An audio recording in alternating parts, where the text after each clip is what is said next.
Subscribe कीजिए हमारे channel को और साथ में बेल आइकन दबाएं ताकि आपको मिलता रहे हमारा वीडियो सबसे पहले। जय बजरंगबली।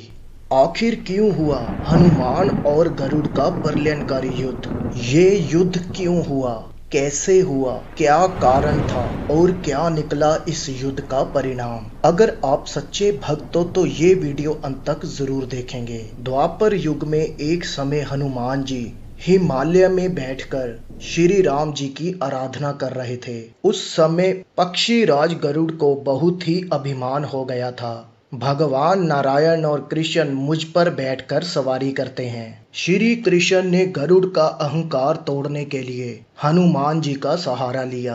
गरुड़ को श्री कृष्ण ने हनुमान जी को बुलाने के लिए बुलावा भेजा। हिमालय में तपस्या कर रहे हनुमान जी को गरुड़ ने आकर कहा, चलो मेरे स्वामी की आज्ञा है, वो आपको बुला रहे हैं। हनुमान जी ने उनकी बात सुनकर कहा कि इस समय मैं भगवान राम की आराधना कर रहा हूँ, तुम चलो और मैं थोड़ी देर बाद आ जाऊंगा। गरुड़ को क्रोध आया। उसने कहा, अगर आप मेरे स्वामी की आज्ञा की अवहेलना करोगे तो मुझे शक्ति का प्रयोग करना पड़ेगा। यह सुनकर हनुमान जी को भी क्रोध आ जाता है। बातों बातों में दोनों में विवाद बढ़ जाता है। हनुमान जी को यह ज्ञान हो जाता है कि पक्षी राज गरुड़ को बहुत ही अहंकार हो गया है और इसका अहंकार तोड़ने के लिए ही श्री कृष्ण ने हनुमान जी का आवाहन किया है। प्रभु की लीला हनुमान जी समझ लेते हैं और पक्षीराज गरुड़ हनुमान को युद्ध के लिए ललकारते हैं और दोनों में बहुत ही प्रलयंकारी युद्ध होता है। तीनों लोकों में हनुमान जी को परास्त कोई भी नहीं कर सकता।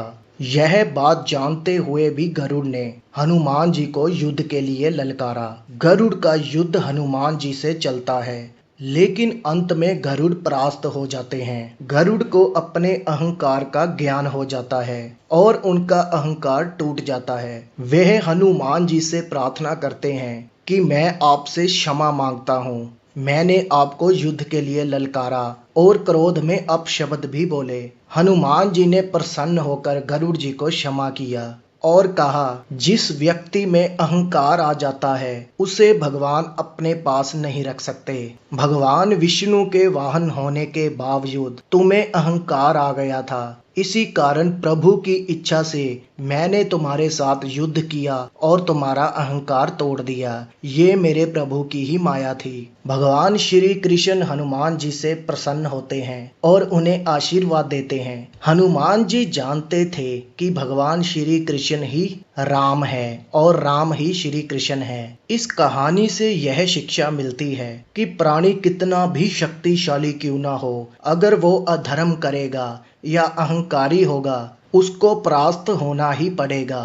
तो दोस्तों, इस वीडियो को लाइक कीजिए, शेयर कीजिए और हमारे चैनल को सब्सक्राइब कीजिए। साथ में बेल आइकन जरूर दबाएं ताकि अच्छे अच्छे वीडियोस मिलते रहें सबसे पहले।